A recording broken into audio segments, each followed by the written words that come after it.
뜨거운 박수로 환영하여 주시기 바랍니다. 안녕하십니까. 네, 박사님께 차려 경례. 네, 반갑습니다. 이상수입니다. 자, 오늘 제가 듣기로 열기가 좀 대단하다고 들었습니다. 제주도에서까지 오신다고 들었는데 정말 감탄을 하면서 수업을 시작하겠습니다. 오늘 제목을 조선의 왕, 그것이 궁금하다로 정했습니다. 자, 우리 선생님들이 조선 왕실에 대해서는 대부분 잘 알고 계십니다. 그래서 이 시간은 선생님들이 알고 계시는 조선 왕실, 또 당연히 알 것이라 생각했는데 모르는 조선 왕실 이야기를 중심으로 말씀드리겠습니다. 자, 50분간 드릴 말씀을 크게 세 가지인데, 첫 번째, 역사는 해석이 중요하다. 두 번째, 조선의 왕, 그것이 알고 싶다. 세 번째, 태종대왕이 왕자를 공군할 때 어떤 의미를 부여하셨는가에 대해서 말씀드리겠습니다. 자, 먼저 질문을 드리겠습니다. 우리 한민족의 무대는 만주와 한반도라고 하죠. 만주와 한반도. 우리는 좀 아쉬움을 갖고 있습니다. 만약에 고구려가 삼국을 통일했으면 한반도의 3배 넓인 만주를 차지한 강대국이 됐을 텐데 하는 아쉬움이 있죠. 그렇다면 그것은 조금 후에 말씀드리고, 우선 먼저 질문드리는 것은 우리 민족의 무대는 만주, 한반도, 삼통반도라고 하죠. 그러면 이 사이에 지금까지 우리 선조들은 몇 분이나 살다 가셨을까요? 이것은 역사책에 나오지 않습니다. 그런데 분명히 살다 가셨죠. 자, 이건 기록이 없기 때문에 정확히 몇 분인지는 알지 못하지만 족보학자들은 대략 3억 명에서 4억 명이 살다 가신 걸로 보고 있습니다. 우리 한국사는 5천년 역사라고 하죠. 한국사 5천년 역사 책을 보면은 큰 줄거리, 뼈대는 주요한 인물 3,000명 내지 4,000명으로 다 쓰여집니다. 이 이야기는 한 명을 내세우고 10만 명의 역사라고 하는 것이죠. 그런데 한 명의 삶과 나머지 99,999명의 인생은 비슷하면서도 다르죠. 여기에 역사의 맹점이 있습니다. 즉, 한 명을 내세우고 10만 명이라고 하는데 여기에서는 그럼 어떻게 해야 되냐? 뼈대를 중심으로 해서 우리에게 내려오는 문헌과 구적, 그리고 현재 진행 중인 내용을 바탕으로 합리적으로 해석할 필요가 있다는 거죠. 특히 우리 왕실의 역사는 특히 그렇습니다. 사학자들이 써놓은 거예요. 근데 우리 후손의 입장에서 볼 때는 그렇지 않은 부분, 재해석할 여지가 많이 있습니다. 자, 하나 보시죠. 방금 말씀드렸던 태종대왕은 만주를 우리 땅으로 만들어야 되겠다, 만주 고토를 수복해야 되겠다고 생각하셨을까요? 안 하셨을까요? 이에 대해서는 기록이 없습니다. 기록이 없으면 해석을 해야죠. 유출을 해야죠. 유출을 할 수 있는 방법이 당시 지도를 보는 것입니다. 이 지도는 태종대왕이 태종 2년 1402년에 태종대왕의 지시로 만든 우리나라 최초의 세계지도 통일강리도입니다. 우리 옛 사람들은 지도를 그릴 때 관념적으로 그렸어요. 17세기, 18세기 되면 실직지도, 대표적인 게 김정우의 대동의 지도인데 17세기 무렵부터는 실측을 해서 지도를 그리는데 그 전에는 관념적으로 그렸습니다. 나에게 중요한 것은 크고 상세하게, 나에게 별 관심이 없는 것은 작고 생략을 했죠. 이 세계지도를 보면은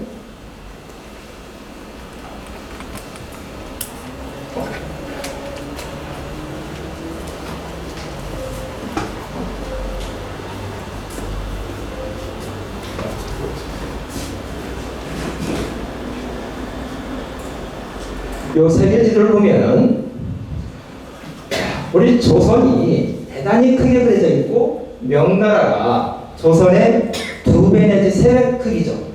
이 지도는 어떻게 해석해야 되느냐? 조선 사람들이 당시 명나라와 대등하다는 인식을 가졌다. 조선이 대단히 중요하고 우리 명나라와 한판 할 수 있다. 그 대등한 인식을 가졌다는 거죠. 자, 여기는 인도, 여기는 아라비아입니다. 인도는 생략이 됐죠. 그것은 당시 조선 사람들은 인도에 대해서 별 관심이 없었다는 거예요. 그런데 아라비아는 관심이 있다는 얘기죠. 고려시대에 경남도를 통해서 아라비아와 교류를 했죠. 그래서 아라비아에 대한 정보가 있었던 거예요. 또 이 지도는 아라비아 지도에 영향을 받았습니다. 자, 여기가 아프리카고 여기가 유럽입니다. 자, 옛사람들은 지도를 그릴 때 나에게 중요한 것은 상세하게 그린다겠죠.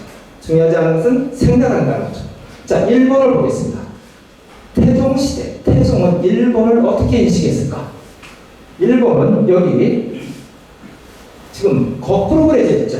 일본이 큐슈, 혼슈, 시코쿠, 홋카이도 거꾸로 그려져 있습니다. 그리고 아주 작게 그려져 있죠. 이 이야기는 당시 조선 초에 태종 시대에는 일본을 경제적, 정치적으로 거의 관심이 없다고 본 것이죠. 그나마 중요한 것은 일본에서 큐슈였다. 그래서 거꾸로 큐슈를 젤로 위에 그렸던 겁니다. 그렇다면 만주에 대해서는 태종대왕은 어떻게 생각하셨어요? 이 지도를 볼 때, 자, 만주가 한반도의 3배 넓이인데 다 생략이 되어 있죠. 이 이야기는 태종시대 때 만주에 대해서는 정치적, 경제적으로 크게 인식하지는 못했다고 해석할 수 있는 겁니다. 그래도 반면 여기 백두산에 대해서는 정확히 그려놨어요. 이 의미는 태종시대 백두산은 분명히 우리 땅이라는 인식이 지배되어 있다는 것을 알 수 있는 거죠. 이처럼 역사는 팩트를 중심으로 해석 중요합니다. 각자 어떤 해석을 하느냐. 이 혼일강론도가 중요한 것이 태종대왕이 위대한 것이 이 무렵의 세계지도는 국제도시에만 그랬습니다. 국제도시에서만. 네덜란드 헤이그, 이집트 알렉산드리아 이런 대도시에서만 그랬는데 당시 지구촌의 변방인 태종대왕이 세계지도를 그렸다는 것은 그 엄청난 국력을 들여서 엄청난 계획을 한 거예요. 그때 당시 이 세계지도를 그린 것은 지금으로 말하면 달나라나 화성에 인공위성을 쓴 것과 마찬가지입니다. 태종대왕은 이 세계지도를 그림으로 해서 변방 조선을 세계 중심 국가로 끌어올리겠다는 야심찬 프로젝트였던 거예요.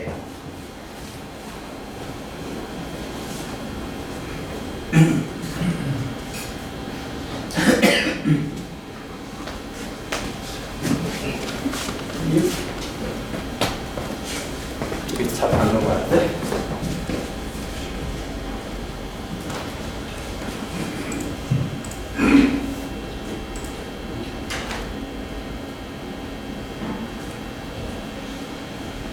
자, 그래서 우리 그 역사를 볼 때, 우리 지금 왕실 역사를 공부하잖아요. 역사를 공부할 때 한번 생각을 해봅니다. 역사는 독창이 아닌 합창입니다.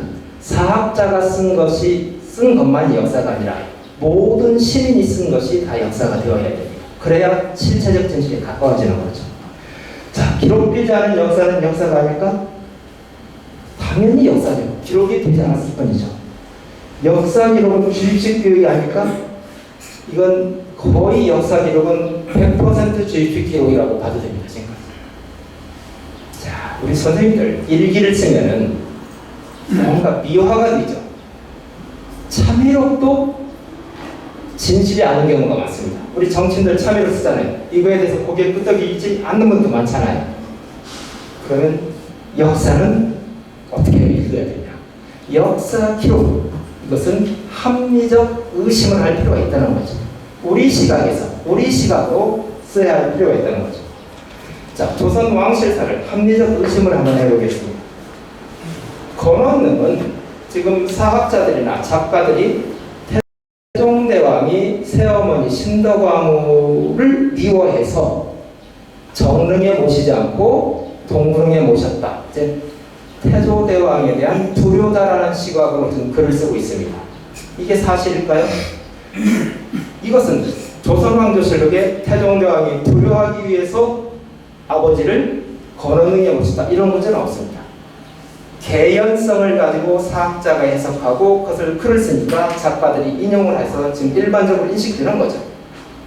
그런데 한번 생각해도 여기서 설명 안 하겠지만 음양오행적으로 설명하면은 조선의 건국전투는 무조건 동쪽으로 가야 됩니다. 또 태종대왕은 전국 천하의 길지를 세 군데를 알아보다가 최종적으로 여기를 결정을 했어요. 또 아버지를 위해서 함흥에서 흙과 띠풀을 갖다가 오셨죠. 그러면은 지금 역사가들이나 작가들이 얘기하는 것과 반대로 건원릉은 태종의 불효 결과가 아니라 효도 결과라고 우리 입장에서는 그렇게 말할 수 있잖아요. 또 태조대왕이 막내 광석을 세자로 책봉한 것을 일대 사건이다. 이게 잘못된 것이다. 이렇게 얘기하는데 그 시각도 맞습니다만 조선시대 초는 고려시대랑 똑같아요. 성리학 사회가 아닙니다. 그리고 태조대왕이 4대 동안 태조대왕의 선조 4대 동안 원나라 지방장관을 했죠. 자, 질문 한번 드립니다. 케네디 대통령이 미국 사람입니까? 아일랜드 사람입니까? 아버지가 아일랜드 사람이죠. 미국 사람이죠.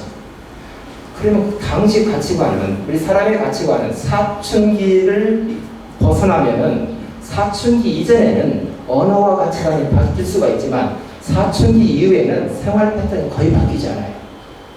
그럼 이때 당시 태조대왕의 생각은 태조대왕의 문화는 어떠냐? 몽골 원나라 문화라고 생각합니다. 몽골은 막내 상속을 합니다.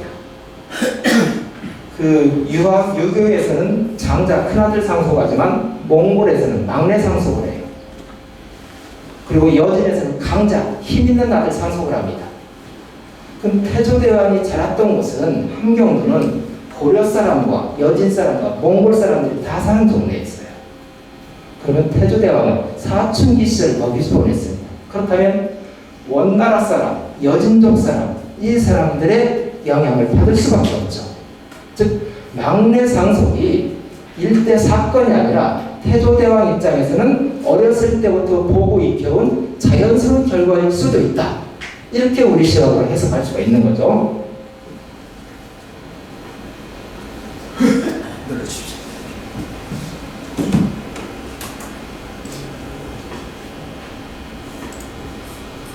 그리고 이제 유력 일간지에서도 아예 습관적으로 나오는 단어가 있습니다. 연산군이 큰어머니 순천박씨에게 못된 짓을 했다. 이렇게 얘기를 하는데 과연 그럴까? 제가 그 자료를 찾아본 결과 거의 아닐 확률이 거짓일 확률이 99%입니다. 자, 여기서는 제가 더 구체적으로 설명하지 않겠지만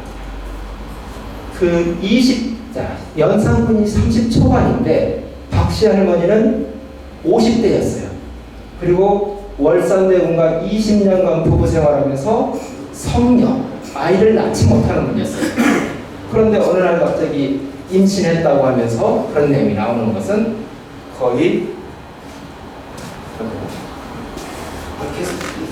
다 떼어내세요. 그리고 이제 세종이 과연 똑똑해서 왕이 됐을까? 자, 그리고 세조대왕이 개유정난을 하죠. 개유정난 할 때 사람들은 그냥 그 현상만 이야기를 하는데 모든 사건, 모든 그 행동을 할 때는 돈이 필요해요. 개유정난하면 나를 따르는 수하들이 있어야 하잖아요. 그럼 그 가족까지 먹여 살려야 돼요. 왕자의 급여 가지고는 그 사람들 다 할 수가 없습니다. 그렇다면 군자금을 어떻게 마련합니까? 이것은 하나의 상상이에요. 그때 세종대왕 때 불경 간행 사업을 많이 했어요. 그때 효령대군이 깊이 관여하셨고 또 세조대왕이 실무 책임자로 계속 관여를 합니다. 그러면 세조대왕이 아버지 세종대왕한테 어머니를 위해서 불경 간행을 해준다 하면서 그때 근자금을 마련하지 않았을까 하는 것인데 제 추측이죠. 이건 기록은 없지만 분명히 엄청난 자금이 필요한데 왕자의 공급까지는 안 된다는 거죠. 그럼 어디선가 돈을 마련해야 하는데 그 국책 사업이 그때 그거밖에 없었다는 거죠. 이런 식으로 역사를 해석하는 거죠. 자, 이제 가볍게 한 번씩 넘어가겠습니다. 자, 왕은 스스로를 어떻게 불렀을까요? 왕. 여, 진, 황제, 장. 자, 짐은 황제가 지칭하는 것이고 보통 여자, 나여자를 써서 일반적으로 왕은 나여자를 씁니다. 여는 그렇게 하고 짐은 황제가 쓰는다는데 조선에서도 가끔씩 나옵니다. 그리고 임금 좀 스스로를 낮출 때는 과인, 과매, 과궁이라고 하고 또 나라에 천재지변이 일어나거나 막 가뭄이 몇 달 동안 계속해서 농사가 망쳤다 할 때는 자비판을 해야 되겠죠. 이때는 정말로 모자란 사람이라는 뜻으로 불체라는 표현도 쓰기도 합니다. 자, 왕자와 공주는 임금님을 어떻게 불렀을까요? 우리는 당연하게 아바마마, 어마마마, 사기에서 특히 나오죠. 근데 과연 그게 맞을까요? 우리 제왕불감기조라고 하죠. 왕은 만백성의 어버이기 때문에 한 사람의 조상이 될 수가 없다. 그래서 왕자파를 시조로 해서 파종이가 형성되잖아요. 왕이 아니라 왕은 만백성의 어버이기 때문에 누구의 아버지 어머니가 될 수가 없습니다. 즉 왕에 대한 호칭은 공식적인 호칭은 임금님에 대한 표현입니다. 임금님, 주상, 전하, 상, 군주, 진상 이 같은 표현인 거예요. 아바마마, 어머마마 옆에 와서 아바마마 하는데 너 그런 말 하지 마. 그렇게 뭐 그렇게는 안 하지만 그래도 공식적인 논어는 임금님이라는 거예요. 임금님. 자, 그래서 조선의 왕자와 공주는 아버지를 아버지라 부르지 못하는 홍길동 같은 존재였다. 조선의 왕자, 공주가 약 200명입니다. 이 200명 중에 단 한 명만이 아버지를 아버지라고 불렀습니다. 그 행운의 주인공이 세종대왕과 소원왕후 사이의 막내인 영흥대군. 우리 막내는 대단히 예뻐하잖아요. 세종이 그런 말씀하십니다. 너 영흥은 15살까지는 나를 진상, 그때 당시 임금은 왕실에서는 진상이라고 표현했는데 나를 진상이라 하지 말고 아버지라고 불러라. 그런데 세종대왕이 째째하게 평생 아버지라고 한 것도 아니고 15살까지만 아버지라고 부른 거예요. 왜 15살이라고 한정을 졌을까요? 출가. 호패를 언제 찾아? 호패? 자, 조선시대 때 16살부터는 성인으로 봤습니다. 그러니까 15살, 더 어린 시절에는 아버지라고 부르고 성인이 되면 나를 임금님이라고 불러라. 이 얘기를 한 거죠. 그럼 임금은 신하를 어떻게 부를까요? 야, 너 이름 직책.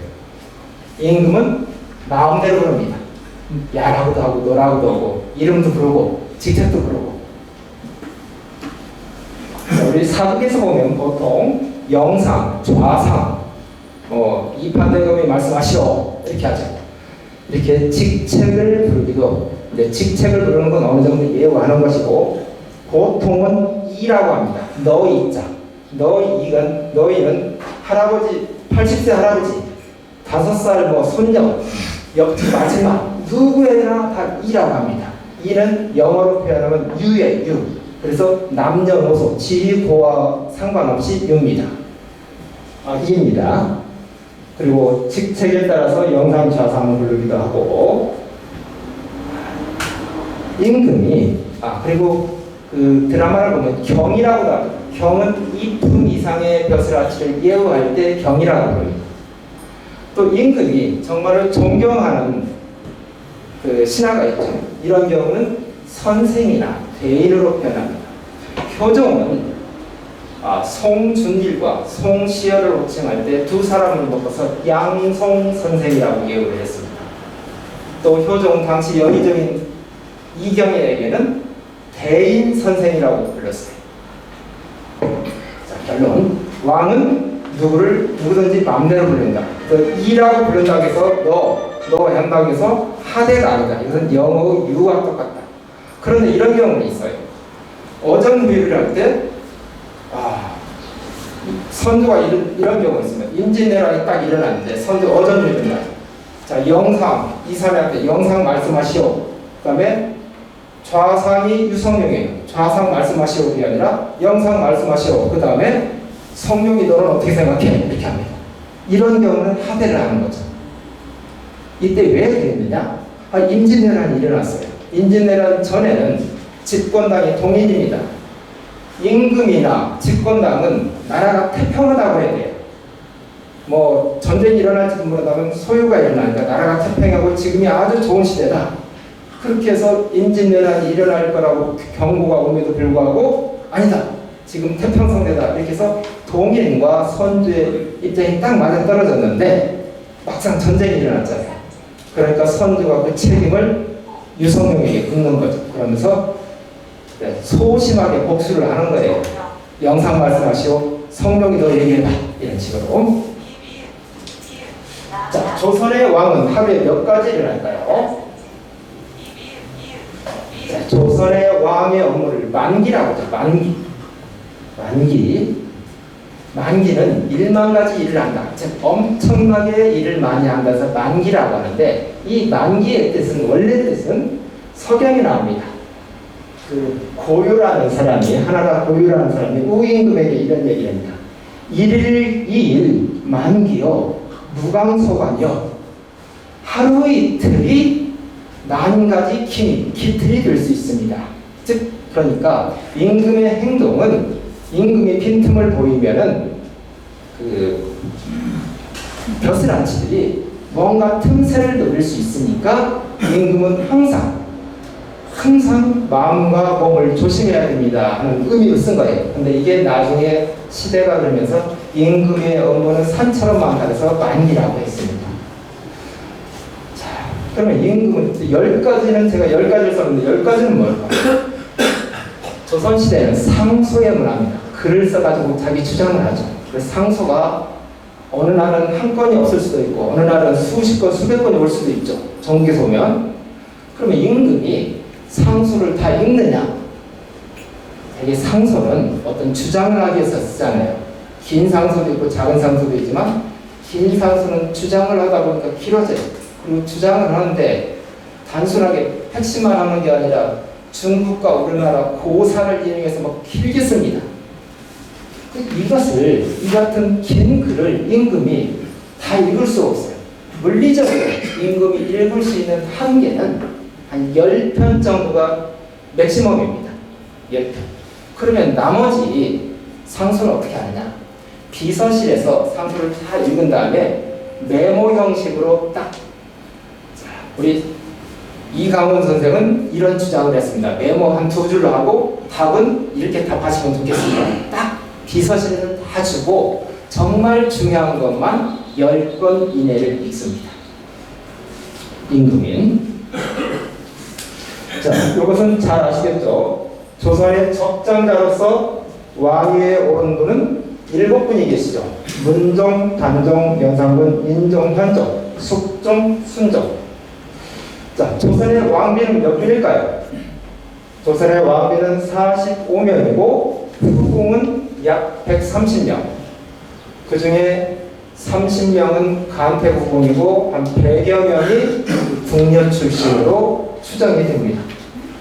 조선의 왕자는 136명이고 공주와 옹주는 73명이고요.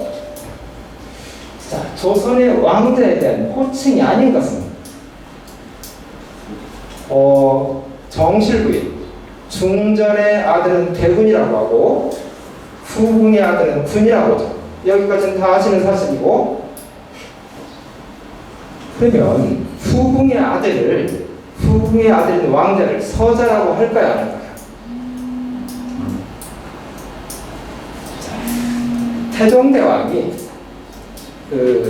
태종대왕이 그 방석 방곤을 공격하면서 서자라는 표현을 썼어요. 그리고 고종시대 때도 서자라는 표현이 나옵니다. 그런데 태종대왕은 정치적 목적으로, 신도광후 강씨는 첩인데 이것을 강조하기 위해서 정치적인 목적으로 서자라는 표현을 썼고, 고종 때는 조선 후기에 하도 성리학 사이가 되면서 적서차별이 심하니까 왕실에도 그 영향을 받아서 서자라고 썼는데, 조선 왕실 전반적으로 꿰뚫으면은 왕자에 대해서는 후궁조상이라고 서자라는 표현을 쓰지 않습니다. 이건 금기시예요. 사대부가는 서자를 쓰는데 왕실에서는 서자를 쓰지 않습니다. 그럼 뭐라고 하느냐? 왕세자 외에 모든 왕자를 별자라고 표현합니다. 효령대군도 왕세자가 아니니까 별자죠. 세종왕자 광평대군도 왕세자가 아니니까 별자라고 표현합니다. 그래서 서자라고 썼다고 꼭 틀렸다고 할 수는 없지만 조선의 전반적인 흐름은 후궁소생을 서자라고 쓰지 않는다, 별자라는 표현으로 한다, 이렇게 말씀드립니다. 조선에 약 200여 명의 왕자녀가 있는데 이 중에 쌍둥이는 몇 명이나 있을까요? 자, 우리는 이런 생각 안 해봤잖아요. 이게 역사를 보면서 이런 이면을 한번 적어놓은 것도 재미있죠.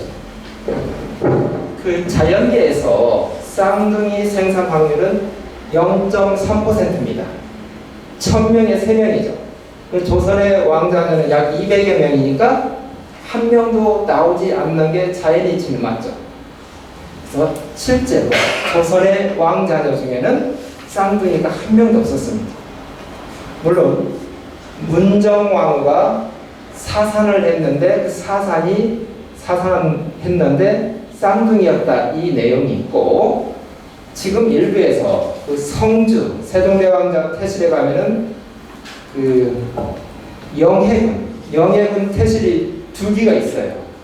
그래서 이걸 가지고 쌍둥이가 아니냐는 이 의견도 제시하지만 공식적으로 조선 왕실에 쌍둥이는 없었다.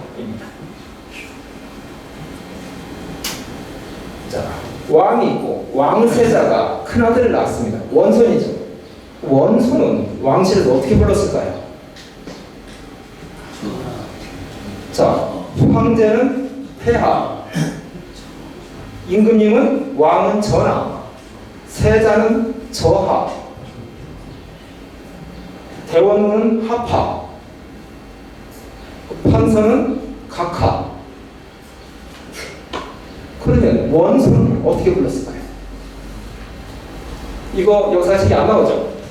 자, 인조 때 소현세자가 큰아들 장손을 낳았습니다. 만조백관이 임금한테 인조 때 할애를 하죠. 할애를 하면서 그때 예조판서 김자전이 인조한테 여쭤봅니다. 임금님, 원손에 대해 호칭을 어떻게 할까요? 그러니까 인조가 역으로 물어보죠. 고래 옛 사례는 어땠는가? 하니까 김자전이 케이스 바이 케이스였습니다. 그때 달랐는데 원손이라는 표현도 있습니다. 그래, 그러면 앞으로 원손이라고 불러라 합니다. 인조 때부터 이제 그 전에도 원손하고 다른 용어로 불렸는데 인조 때부터는 원손으로 불렀다.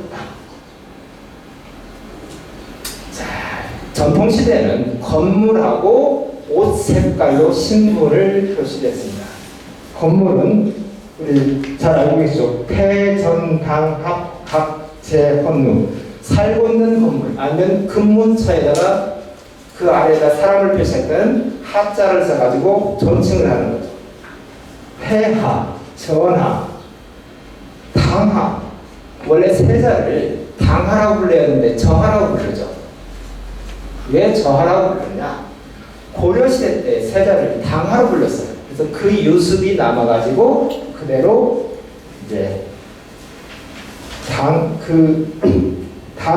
이제 고려시대 때 당하라고 불렀다가 당하 또 저하라고 불러서 그 내용이 조선에 와서 당하가 아닌 저하로 됐습니다. 그리고 하파는 높은 왕정, 대원이 대감 하파, 영의정 하파, 그리고 각하는 판석 쪽을 얘기를 하죠. 자, 여기서 한번 또 생각합니다. 조선은 황제국일까요? 아니면은 왕국일까요? 제후국일까요? 우리 당연히 제후국으로 알고 있죠. 조선의 정확한 그 국가 형태는 내재위왕, 안으로는 황제국을 지향하고 겉으로는 제후국을 표방했다 합니다. 왜? 힘이 없으니까. 자, 황제국에 대한 규정은 뭐 특별히 이러이런 것을 갖춰야 천자국 황제국이다 이런 건 없어요. 그런데 동아시아 역사를 쭉 보면 황제국에 대한 공통점이 있습니다. 첫 번째, 칭제. 내가 황제다. 이것을 칭제 선언을 하고, 두 번째, 묘호를 씁니다. 그 묘호면 태종, 태조, 조와 종이 묘호죠. 이 묘호를 써야 됩니다. 또 하나, 능호, 건원능, 헌능, 영능 같은 능호를 써야 된다. 또한 여기에 연관해서 왕비에 대해서 후를 써야 된다. 원경왕후, 신덕왕후, 소원왕후, 그리고 연호를 쓰죠. 우리 1897년 광무 몇년 연호를 써야 되고, 이웃나라에 있어서 책봉을 하고 거기서 조공을 만든다. 근데 조선은 자, 묘호를 썼죠. 태종, 태조, 능호 썼죠. 건원능, 헌능, 후 썼죠. 원경왕후, 소원왕후. 연호 조선은 안 썼죠. 명나라하고 청나라를 갖다 썼죠. 조공은 했는데 책봉은 일본 국왕을 책봉하고 여진 국왕을 책봉하고 이건 안 했죠. 그래서 조선은 황제국과 제후국의 특징이 모두 나타난다. 그래서 외부적으로는 제후국을 표방하고 안으로는 황제국을 지향하는 것이 조선의 형태였다. 자, 우리 조선은 27임금이 통치를 했죠. 그럼 27임금이 묘호를 받죠. 조종이라는 묘호. 그러면 왕들은 조를 받기를 원했을까요? 종을 받기를 원했을까요? 조와 종의 의미는 똑같습니다. 고려대가 좋은 학교냐, 연세대가 공부 잘하냐, 그 정도 레벨이에요. 똑같아요. 의미상으로. 그런데 조선의 왕들은 조나 종 중에서 그래도 요게 더 좋아, 이게 더 높아, 이런 인식이 있었습니다. 그게 조일까요? 종일까요? 네, 조입니다. 조. 조선은 27임금 중에 7임금이 조를 받았고, 2임금은 폐위가 됐으니까 군이었고, 나머지 이제 임금들이 종을 받았죠. 조를 받은 임금은 태조부터 순조까지 7분. 그러면 조를 받는 원칙은 어떤 원칙에 의해서 조를 받느냐? 조를 쓰는 원칙은 3가지가 있습니다. 첫 번째, 창업직은 칭조, 개체직은 칭종. 나라를 세운 임금은 조요, 나라를 물려받은 임금은 종을 쓴다. 두 번째, 유공왈조, 유덕왈종. 공이 있으면 조요, 덕이 있으면 종이다. 세 번째, 입승왈조, 계승왈조. 입승왈조.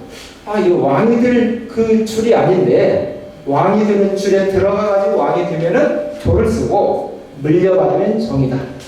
조선은 창업직은 칭조, 개체직은 칭종, 유공왈조, 유덕왈족이 2가지가 혼용이 됐습니다.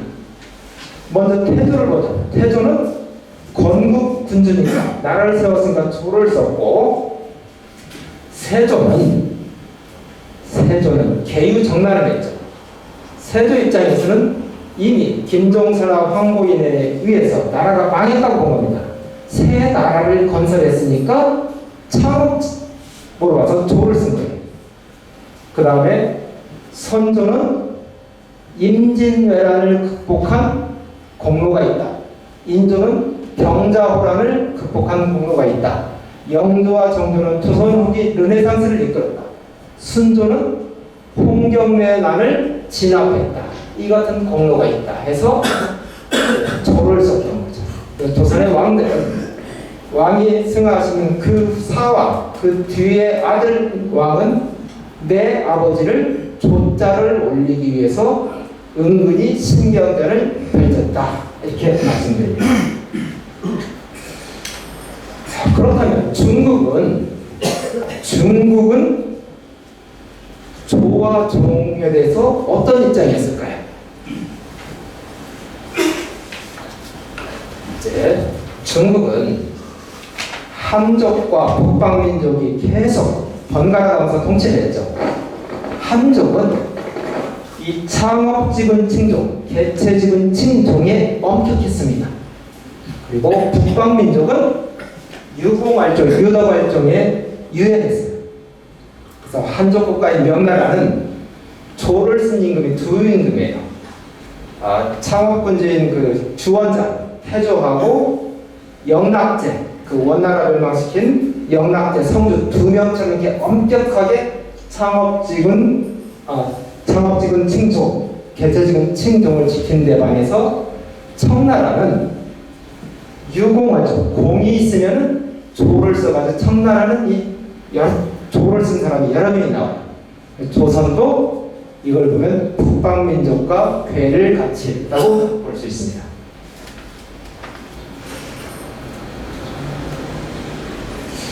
자, 왕은 이제 묘호를 받는데 묘호는 어떤 의미가 있을까? 자, 태조는 어떤 경우에 붙이고 고조는 어떤 경우에 붙일까? 태조는 창업군주의 때 클태자에다 조상조에다 쓰죠. 조상의 가장 위에 분, 그러니까 창업군주의 태조를 씁니다. 높은 고자 쓰죠. 고조도 창업군주에 씁니다. 태종과 세종은 제2의 창업군주. 처음에 나라를 열으면 주식기사와 같았습니다. 여러 주주들이 모여서 일대 주주가 왕이 되는 거죠. 그 시간이 지나면 일대 주주가 다른 주주들 주식을 모두 통합해서 단일 주주가 되는 거죠. 이런 분들을 제2의 창업군주라고 했죠. 조선의 태종, 그리고 당나라 태종 이세민, 이게 대표적이죠. 세종도 마찬가지입니다. 제2의 창업군주에 붙여져. 문종은 문물을 크게 일으킨 임금, 성종은 나라의 근간을 완성한 임금. 조선 성조궁 때 조선의 헌법인 경국대전이 반포되죠. 즉 나라의 근간이 완성됩니다. 원래 이제 세종은 세종대왕이 승하하니까 정인지가 문물을 크게 일으켰으니까 돌아가신 임금을 문종으로 올리면 좋겠습니다라고 건의를 했어요. 이에 대해서 아드님인 문종이 아니다. 내 아버지는 문물을 크게 일으켰을 뿐만 아니라 사군 육제를 개척해서 국토를 넓히셨다. 이는 제2의 창업군주로 보여야 된다. 그래서 내 아버지는 세종을 올려야 된다라고 강하게 주장해서 관찰이 됐습니다.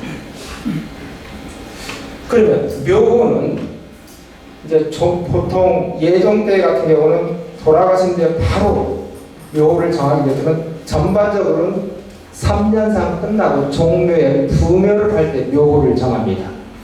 그렇기 때문에 살아생전에 왕은 내가 세종을 받을지 문종을 받을지 몰라요. 이름을 몰라요. 단순하게 말씀드리면 지금 딱 옆에 가가지고 세종대왕님하고 부르면은 세종대왕은 몰라요. 내 이름이 아니니까. 그런데 살아생전에 내가 내 이름이 뭘로 들릴 것이다. 어떤 묘를 받을 것이다. 안 임금이 조선에서 딱 한 분이 계셨어요. 그분이 누굴까요? 크게 말씀드리죠. 태종. 네. 이제 50점은 맞으셨습니다. 자, 태조는 짐작을 했어요. 창업군주는 태조라고 붙입니다. 그런데 변수가 있잖아요. 고조라고도 하잖아요. 그래서 태조가 나는 아마 사후에 태조라고 될 텐데 혹시 고조가 될지도 몰라 하면서 돌아가셨어요. 그런데 태종은 돌아가시면서 나는 태종이 될 걸 아셨어요. 왜? 태종대왕이 상왕으로 4년간 물러가 계시죠. 이때 아드님인 세종이 어전유인 등등 할 때 신하들한테 아버지 공적을 계속 이야기를 합니다. 이야기를 하면서 아버지는 이러이러한 공적이 있으니까 당연히 태종을 받으셔야 된다고 여러 차례 얘기를 했어요. 이 이야기는 당연히 아버지 귀에 들어가라고 한 거잖아요. 그러니까 제가 조금 잘못해도 다른 뭐 효령대군이나 다른 왕자들 생각하지 말고 저를 계속 밀어주십시오 이거잖아요.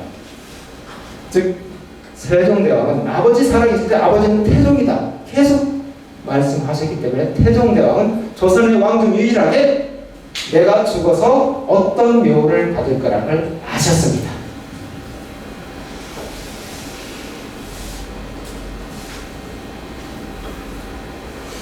자, 여러분들이 조선 왕조실록을 읽다 보면은 어떤 임금은 임금이 된 첫 해를 1년이라고 쓰고 어떤 임금은 임금이 된 첫 해를 즉위년이라고 쓰고 그 다음 해를 1년이라고 써요.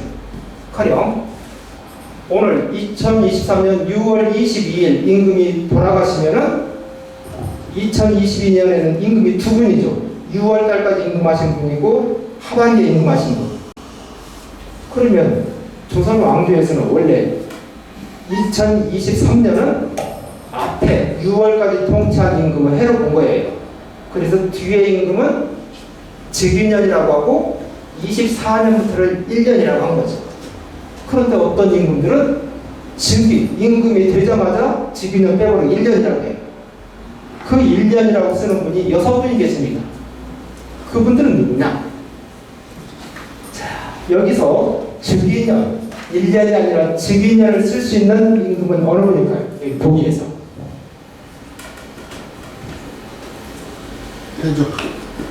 태조. 답은 여러분들이 한국사 시험을 볼 때 왕의 이름이 쭉 나온다. 답을 잘 보고 있다. 그러면 그냥 세종이라고 쓰세요. 세종이 워낙 유명한 분이니까 50점을 맞을 수 있습니다. 자, 세종입니다. 자, 태조는 왜 1년이라고 쓰냐? 태조는 나라를 새로 건국했죠. 즉위는 물려받은 임금이 없잖아요. 그러니까 새로 열었으니까 1년이에요.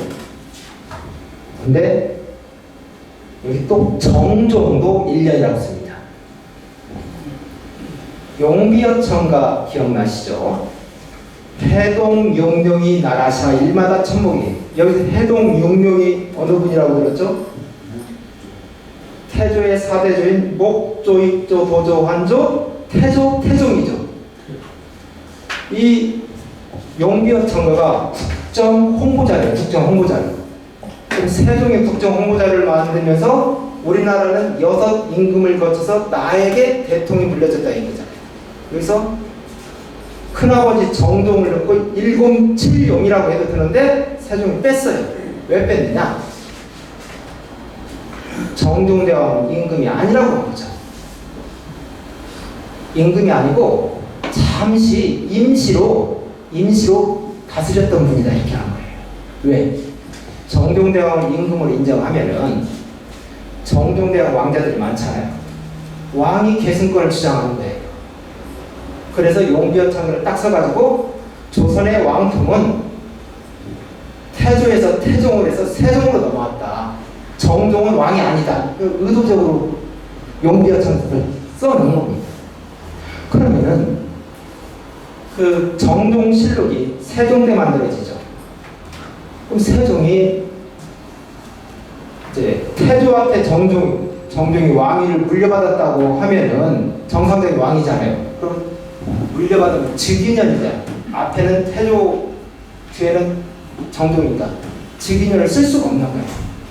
그래서 임시로 물려받은 왕이 아니니까 그냥 뚝 떼면서 정종 1년을 쓴 거예요. 그 다음에 태종도 1년인데 태종은 태조한테 물려받은 게 아니잖아요.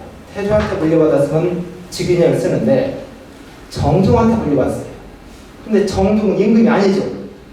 임금이 아니니까 태종이 1년이나 쓰는 거예요. 세종은 태종한테 물려받았죠. 그러니까 직위년을 쓰는 거죠. 정상적으로 물려받았으니까. 자, 세조는 계유정난에 세조는 앞에 조선은 망한 것을 본 겁니다. 새 나라를 만들었다. 새 나라를 만들었으니까 조를 쓴 것이. 조를 썼고 일리아를 곧바로 쓴 겁니다. 중종은 연산군 몰아냈죠. 연산군은 왕이 아니죠. 몰아냈으니까. 물려받은 게 아니죠. 그래서 1년을 썼고 인조도 마찬가지고 광해군을 몰아냈으니까 물려받지 않고 새로 1년을 쓴 겁니다. 자, 여기서 선생님들이 조선왕조실록을 읽으면서 1년과 직위년 요거 하나 구분하시는 것도 좀 의미 있을 것 같습니다. 자, 왕의 공부는 경연이라고, 경연은 학문을 토론하고 정치 현안을 논의하는데 정도전과 태종대왕은 하늘 아래 살 수가 없는 철학관을 갖고 있었어요. 태종대왕은 강력한 카리스마 군주를 지향했고 정도전은 내각 책임제를 주장합니다. 내각 책임제. 왕은 그저 얼굴마담이고 정치는 우리 머리 좋은 대신들이 하겠다는 거죠. 그래서 공부 방법, 경연을 할 때 공부 방법부터 접근이 다릅니다. 경연 과목이 여러 과목인데 정도전은 임금은 가장 먼저 소학을 공부해야 했고 태종대왕은 소학 같은 거 한 번만 있고 대학을 공부하겠다는 거예요. 그것이 왜 그러냐? 소학은 지금으로 말하면 초등학교 바른생활, 중학교 도덕교과서입니다. 그리고 대학은 정치 실무사라고 할 수 있어요. 자, 이렇게 두 사람은 완전히 시각차가 달랐기 때문에 결국엔 누구 한 명은 존재해서는 안 된다. 그래서 힘이 있는 왕들은 경연을 싫어했어요. 공부하는 거. 왜? 임금이 무술보의 권력을 휘두르었는데 아는 사람 앞에서 고개를 숙이기 때문에 학문은 임금이 아무리 많이 하고 대신들보다 알 수가 없잖아요. 학자보다. 학자들이 계속 임금님한테 공부하십시오 하면서 거기서 속된 표현으로 잡들이를 하는 거예요. 기싸움 하는 거예요. 그러니까 계속 공부를 시키는 거죠. 근데 이제 세종대왕은 그것을 떠나서 공부를 하신 분이고 경연을 가장 많이 한 왕이 조선에서 경연을 많이 한 왕이 성종으로 한 달 내내 했습니다. 월 29일을 했어요. 그리고 영조와 세종은 한 달에 한 5번 정도 했고 그 세종이 조강주강사 하루에 3번 아침, 점심, 저녁 공부하는 것을 했고 성종 때는 야간학습까지 해줍니다. 자, 제가 여기서 지금 말씀드린 포인트는 이 학습 이런 것이 있었다 그것을 떠나서 여기 난수표 같은 숫자가 있어요. 성종과 관련된 건데 14, 49, 15, 74, 16, 79, 17, 100, 18, 96. 이 난수표가 뭘까요? 이게 성종대왕이 앞에는 성종대왕 나이고 뒤에는 성종대왕이 야간 학습한 횟수입니다. 14살 때 49번, 15살 때 74번, 17살 때 100번, 18살 때 96번을 했죠. 야간 학습을. 왜 이렇게 야간 학습을 했을까? 성종대왕도 공부를 열심히 했지만 궁금했던 것 같아요. 성종대왕이 24살 때 경연을 하면서 물어봅니다. 왜 이렇게 야간 학습을 내가 청소년 시절에 많이 했을까? 그러니까 당시에 경연관이었던 검토관 정성근이 자기 말은 할 수 없고 대하견이를 쓴 송나라 진덕수의 말을 빌려서 얘기합니다. 어떤 말을 하냐? 임금은 낮에는 그 학식이 풍부한 대신들과 같이 정사를 논의합니다. 그런데 저녁에는 신하들이 퇴근을 하고 궁궐에는 환관과 내시와 궁녀들만 남아 있습니다. 그럼 내시에 별 볼 일 없는 이야기를 듣게 되고 화려하게 입술을 칠하고 화려한 옷을 입은 유혹하는 궁녀들 앞에 서게 됩니다. 그래서 진덕수가 말하기를 왕의 공부는 야간 학습이 효율적이라고 얘기했습니다. 이 얘기는 바꿔 말하면은 성종대왕 임금님이 사춘기, 청년기 때 성적 충동이 왕성하니까 밤에 여자들이랑 빠질까봐 밤에 공부시킨 겁니다. 이거예요. 즉 14살에서 18살까지 중학교, 고등학교 시절 성적 그 호기심 대단할 때잖아요. 그럼 임금님 혼자 계시면은 계속 다른 일 할 것 같아서 그래서 야간 학습 만든 겁니다. 이렇게 한 거죠. 자, 여기서 포인트는 우리 이제 경연에 대해서 일반적인 거 알면서 이런 경연의 이런 이면, 내면의 움직임도 있었다. 이것을 아시면 되겠습니다. 자, 임금님이 돌아가신 장소가 있어요. 임금님은 어디에서 돌아가실까요? 경국대전에 의하면 임금님이 임종 직전에는 경복궁의 사정전으로 모신다고 되어 있습니다. 사정전은 편전전, 정치를 하는 공식 공간이죠. 왜 사정전으로 모시느냐? 뭐 신하의 집, 아니면 후궁의 집, 후궁의 방 이런 데서 승하하시면은 유언이 조작될 수가 있잖아요. 그래서 공식 석상, 공식 장소인 편전, 사정전으로 모시는 겁니다. 경복궁의 사정전은 이제 생각사, 정치를 생각하는 거. 그러니까 서경에서 따온 거예요. 생각하면 슬기롭고 슬기로우면 깨달은 사람이 된다. 정도전은 천하의 이치는 생각하면 얻을 수 있고 생각하지 않으면 잃어버린 데서 정도전이 사정전이라 이름을 했습니다. 제가 이거 생각하면서 제가 1981년에 리더스 다이제스트라는 잡지를 본 적이 있어요. 거기에서 유머집인데 유머 딱 한 구절에 나와 있어요. 생각이라는 유머인데 갑자기 생각했는데 하도 인상적이서 생각하고 생각해도 생각나는 생각이니까 생각을 아예 않겠다는 생각, 현명한 생각이라고 나는 생각해라고 그 유머 한 구절이 나와 있더라고. 자, 생각과 연관해서 사정전. 임금님이 승하하는 장소는 사정전이다. 그런데 조선의 헌법에 나와 있지만 사정전에서 돌아가신 임금님은 한 분도 안 계십니다. 전부 다른 곳에서 돌아가셨어요. 그래서 세종대왕은 궁궐도 아닌 막내 아들집 사가에서 돌아가시죠. 자, 능과 원과 묘는 어떻게 다를까요? 여러분 잘 알고 계시죠? 능은 왕과 왕비의 무덤, 원은 세자민 그리고 왕을 낳은 친부, 묘는 왕족과 일반인. 자, 그러면 효령대군도 능이나 원이 아니라 묘죠. 우리 일반인과 똑같이 효령대군 묘, 양녕대군 묘죠. 자, 그러면 우리 중고등학교 때 총이라는 걸 배웠죠. 총과 고분은 또 어떻게 다르냐? 총은 규무나 유물로 볼 때 피장자가 왕이나 왕비로 짐작되는 사람, 짐작되는 무덤. 누군지는 몰라요. 근데 왕이나 왕비일 것이다. 총, 천마총, 경제 천마총이 되죠. 그리고 고분은 피장자의 신분은 알 수는 없지만 자료적 가치가 대단히 높다. 공주, 송사리, 고분. 이렇게 보였습니다.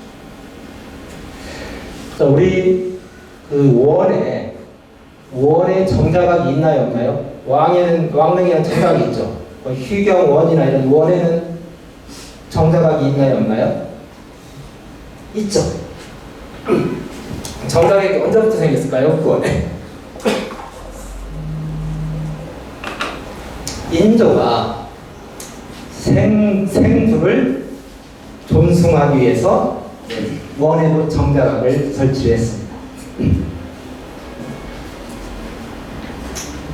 자, 우리 왕의 무덤은 능이라고 하죠. 그럼 황제의 무덤은 뭐라고 할까요? 황제의 무덤. 황제의 무덤도 능이죠. 원래 왕이나 황제는 똑같은 존재였습니다. 진시황이 뭐 하나 만들어낸 거죠. 똑같은 건데. 자, 우리 산에 가면 추석이나 설 때 산에 가면 비석이 없어요. 비석이 없으면 묘를 보고 어느 분이 할아버지인지 할머니인지 순간적으로 헷갈릴 수 있죠. 자, 결론은 누워 계신 분, 돌아가신 분 중심으로 서상이죠. 서상. 여기서 어느 쪽이 할아버지일까요? 서상이니까 누워 계신 분 중심이에요. 오른쪽이 할아버지, 왼쪽이 할머니입니다. 그래서 혹시 이제 산에 가서 묘비가 없을 때 어느 분이 할머니고 할아버지 모르겠다. 또 쌍문을 썼을 때 어느 쪽이 할머니고 할아버지다. 오른쪽이 할아버지, 왼쪽이 할머니입니다. 자, 이제 묘와 관련해서는 이제 양녕대군과 효령대군이 천하의 길지를 다 보셨다고 했죠. 직관들을 통해서.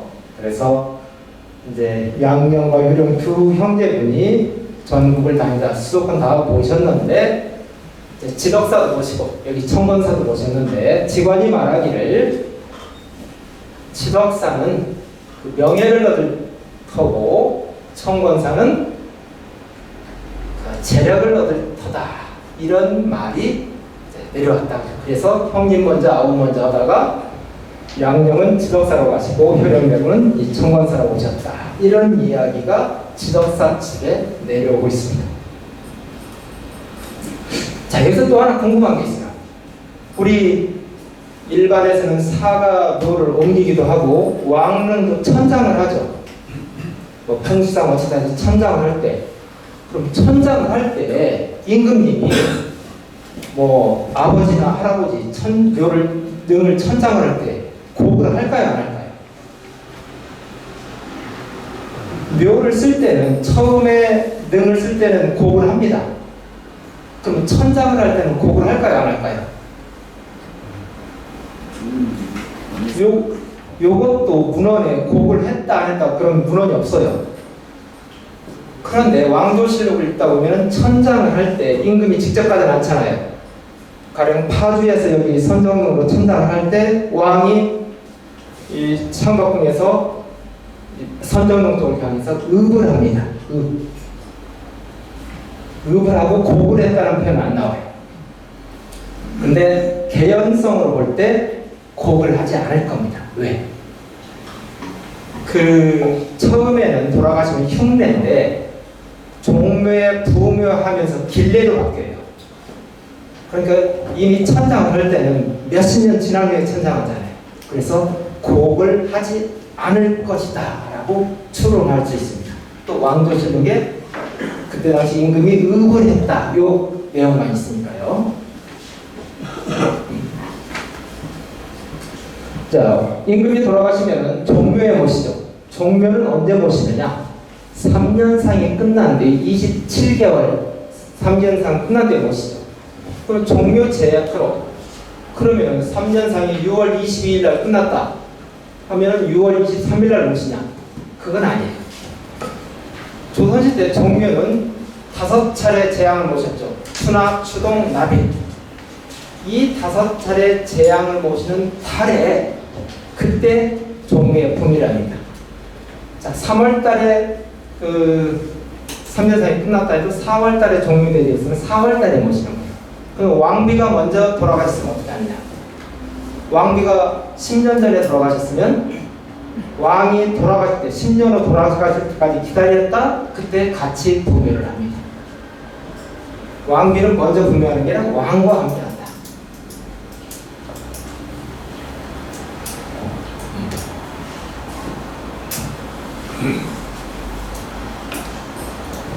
자, 우리 태종대왕의 왕자들 군호를 받을 때 전부 다 그 안녕하다는 영자를 돌릴 자로 했죠. 양녕대군, 효령대군, 충녕대군, 성녕대군, 그리고 후공수는 근령군, 뭐 경령군 전부 다 영자를 썼습니다. 이에 비해서 다른 왕의 왕자들은 좀 다르죠. 태조대왕의 아들은 친한대군은 전라도 친한 동네 이름을 땄죠. 고을 이름. 그리고 정종대왕의 덕천군. 덕천군은 이제 약간 어머니와 연관이 되어 있습니다. 그리고 임평대군. 지역과 연관이 되어 있죠. 그런데 태종대왕은 전부 영자 돌림을 했어요. 군호를 할 때. 왜 그랬느냐? 이것도 태종대왕이 군호를 지으면서 이러이러하기 때문에 그렇다라고 기록에 남기진 않았어요. 하지만 충분히 유추가 가능하죠. 아들들, 내 아들들은 싸우지 말고 평화롭게 우애 있게 지내라. 그 염원을 담은 거죠. 태종대왕이 국가를 반석 위에 올려놓기 위해서 본의와는 다르게 아버지 태조대왕과의 불화가 있었고 동생들이 숨지는 그 안타까움을 맛보았잖아요. 그래서 그 어느 왕보다도 혈육에 대한 안타까움과 정이 깊은 거죠. 그래서 내 아들들만큼은 싸우지 말고 평화롭게 우애롭게 지내라는 의미로 영자를 냈습니다. 그러면 왜 영자를 썼느냐? 영자는 이제 귀령부모, 시경에 보면 귀령부모. 자, 부모님 옆에, 부모님 앞에 돌아가는 게 영자. 부모님 옆에 있으면 아주 편안하죠. 그리고 영은 부모, 부모님의 안부를 묻는 것. 그리고 영이 처가지 상복. 자, 집에서 부모님을 위해 상복을 입는 것. 즉, 모든 집과 관련돼가지고 부모, 자식, 집, 이것은 대가기 편안한 상태다. 그래서 태종대왕은 그러면은 아들들이 우애롭고 평화롭게 지내는 방법을 어떻게 생각했느냐? 그것은 서열을 중시했어. 큰아들이 잘 지어야 된다. 그래서 양녕대군이 마음에 들지 않는 부분이 많았지만 횟수로 16년 동안 왕세자 위에 놓고 어떻게든 끌고 가려고 했던 거예요. 근데 생활하다 보니까 셋째 충녕대군이 대단히 똑똑해요. 어떤 것에 대해서 딱 사안이 있으면 셋째가 먼저 나서가지고 이건 이렇습니다, 이건 이렇습니다라고 아주 일목요연하게 설명하죠. 그때 태종대왕은 뭐라고 하냐? 일반적인 부모들 같으면 아유 우리 셋째가 참 똑똑하네, 머리가 왜 이렇게 좋아 하고 칭찬했을 텐데 태종대왕은 어떻게 하시냐? 주어를 세자라고 합니다. 세자야. 너를 도와서 너에게 힘이 될 셋째가 참 똑똑하구나 하는 거예요. 셋째 칭찬을 큰아들 위기의 서열을 확실히 하는 거예요. 네가 아무리 똑똑하지만 형을 넘을 수 없다. 자, 이런 과정을 거치면서 태종대왕은 형제들의 우애를 지극히 강조했던 것이죠.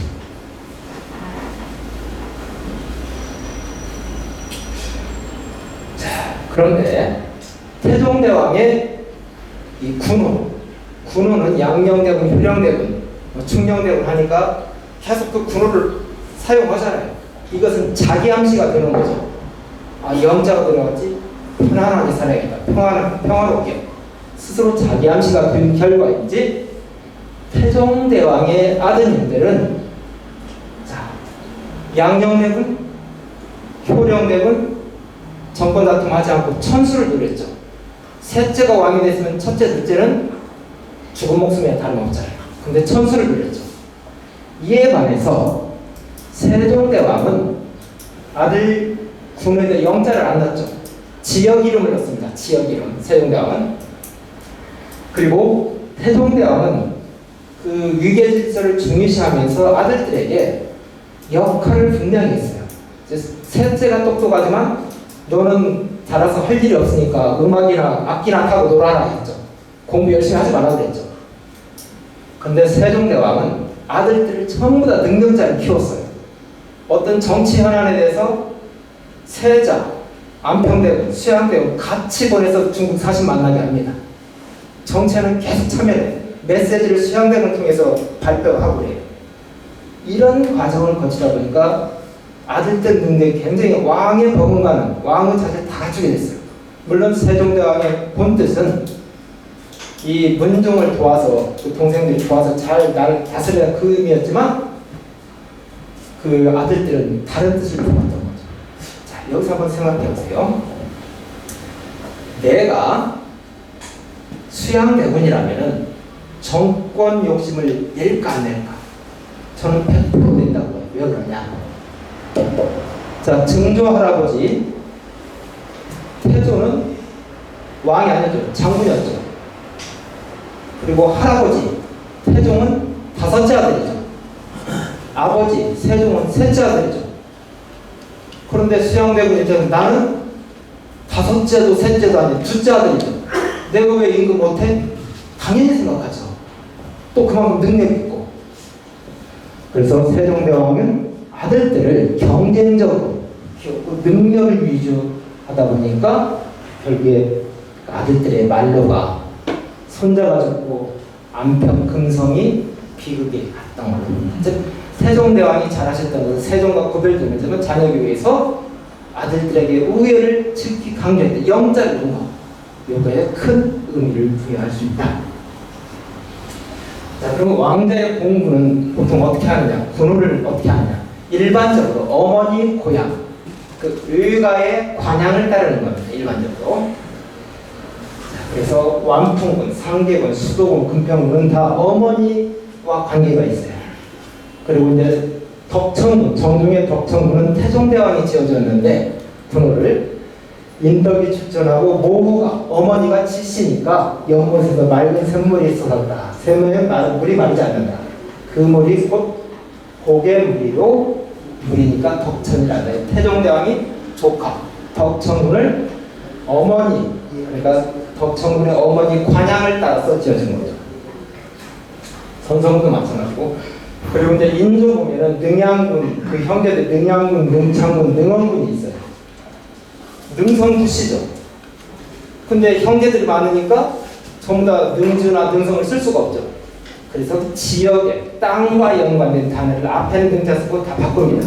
땅과 연관된 게 성, 양, 원, 능 같은 거, 이런 것을 지역을 차용해서 군우를 짓는 거죠. 지금 시간이 12시가 넘었네요. 선생님들이 아주 경청을 해주셔서 제가 계속 얘기를 했는데 혹시 질문이 있을까요? 자, 그러면 제 강의는 이걸로 마치겠습니다. 경청해주셔서 여러분 대단히 감사합니다.